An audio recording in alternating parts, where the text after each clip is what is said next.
In October 2013, at the 13th Annual International Book Fair, Elena Poniatowska stated, "With education, Mexico will be taken out of its hole." She was absolutely right. But the truth is the same here in the United States. Education is the answer for the future of Mexican-American communities. It can help our families rise out of poverty and be able to take advantage of socioeconomic opportunities and to lead happier lives. Education has played a very great role in my life. I have had the opportunity to grow up in a family of teachers.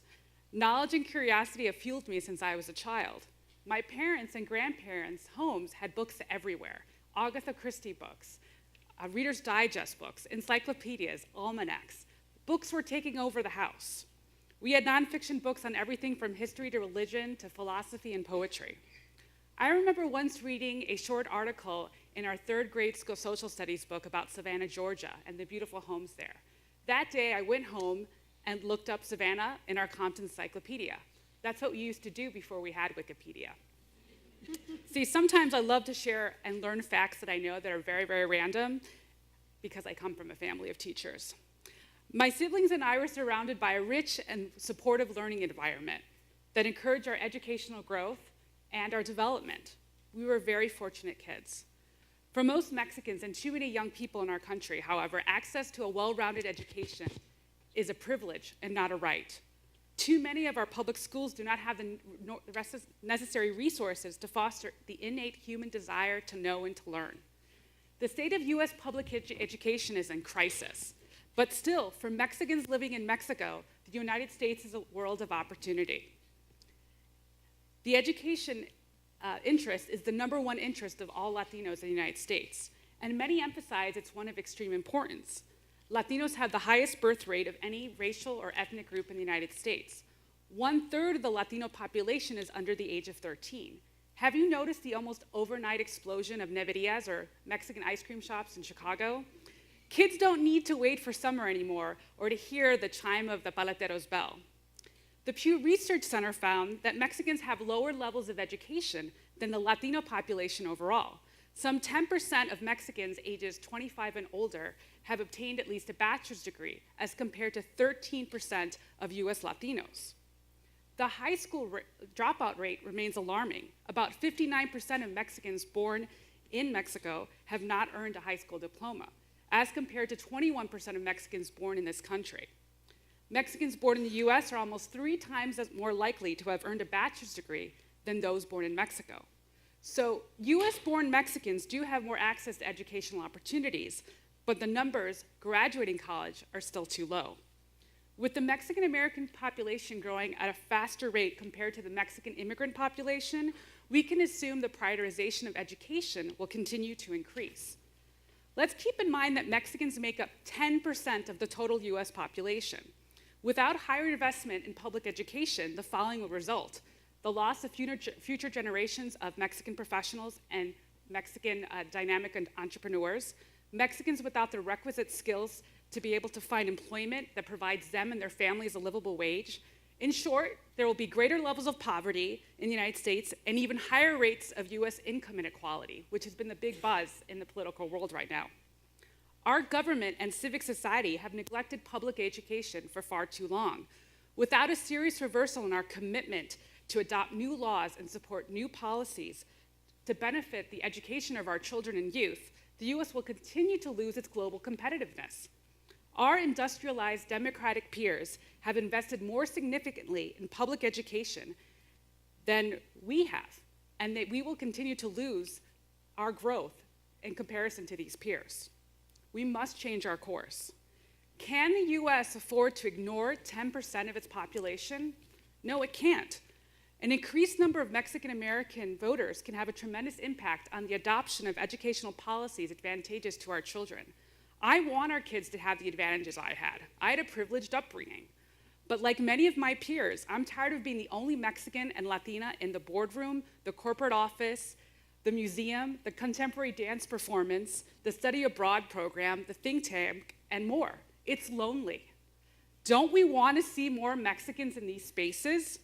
We need to make sure that our voice and our vote follow our interests. We need greater public investment in higher education.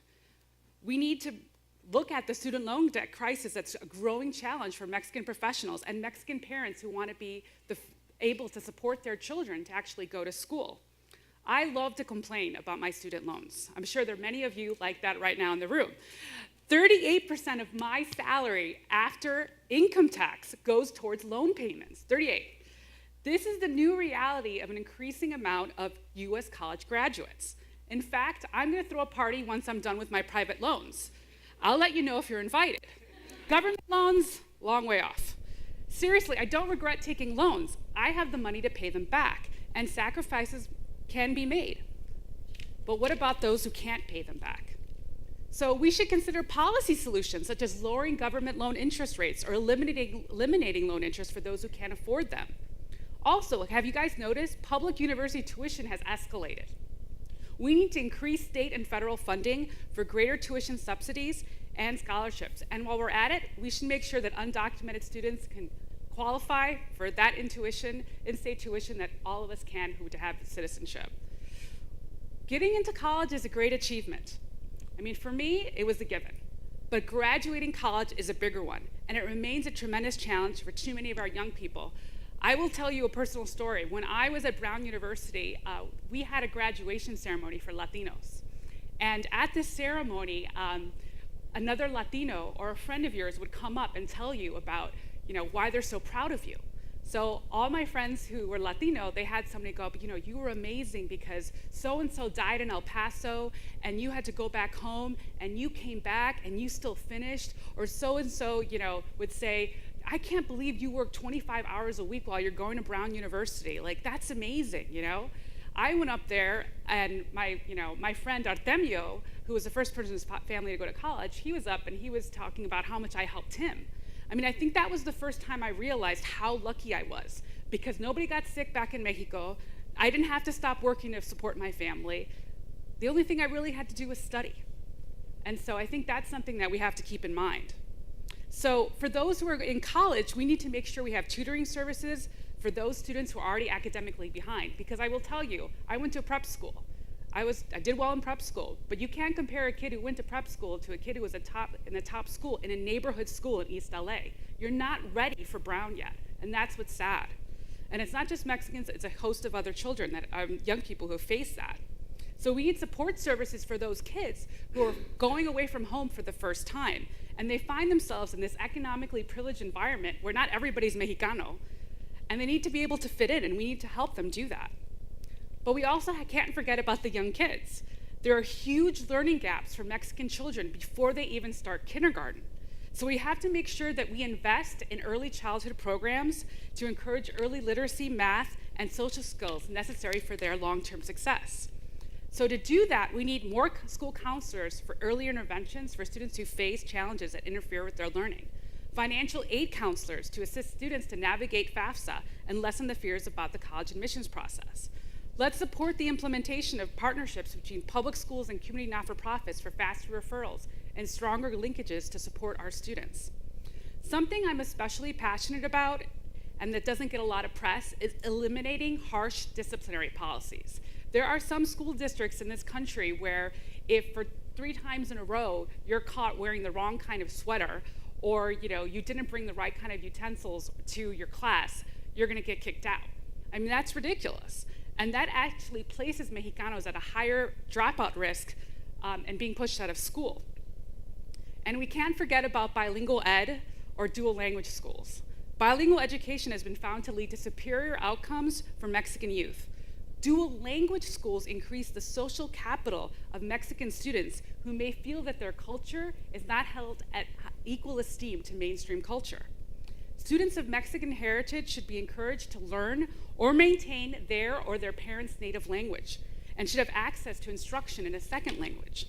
If kids with more economic resources can flourish in a language immersion or dual language program, learning Mandarin or French, and they're not Mandarin speaking or they're not French speaking at home, why shouldn't Mexican kids in back of the yards, Fresno, East LA, North Carolina, East Boston have the same exposure and be able to learn Spanish or another language? What about the elimination of arts and culture education in our schools? The cutting of arts has happened very much in low-income city neighborhoods like ours, where we live. Let's reinvest in bringing back these visual art and performing arts classes instead of cutting arts programs. Classes about Mexican arts and culture increase a Mexican student's sense of identity, increase the chances that she'll be more engaged in school, and it will help her succeed academically. So our kids need the arts. It's not a luxury. Without question, the schools in our neighborhoods simply need more resources. But we also need to have closer access to magnet or selective top schools for our communities. Why is it that the great majority of top selective Chicago public high schools are on the north side, when most Mexicans live on the south side? Why do our kids have to take the bus longer to get to these schools?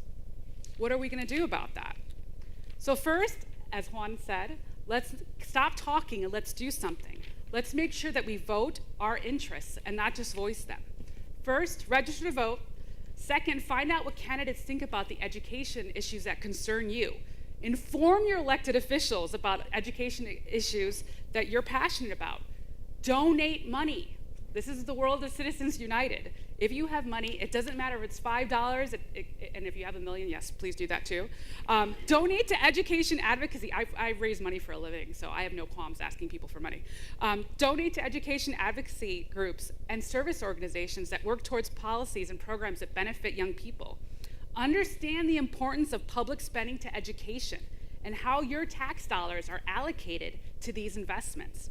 Vote. It's not enough just to register, you gotta actually vote. Identify and partner with allies who seek improved education policies. We're not alone. Overwhelmingly, communities of color, working class and middle class families are concerned about the decline of US education. Imagine just for a moment, if there were as many registered Mexican voters in the state of Arizona as there are Mexicans living there. The ban that was made by the Arizona State Legislature on ethnic studies may have never happened, and it would have not affected the Mexican American Studies program that was in the Tucson Public School District. That was then upheld by the federal district court. Now we have to wait for the Ninth Circuit to decide on that controversial ban. Imagine if we had those Mexicans registered to vote. Would that even have been possible? Mexicans must play a critical role in changing the course of US education policy. For the future of our country, we must carve that path for the future generations of Mexicans. Gracias.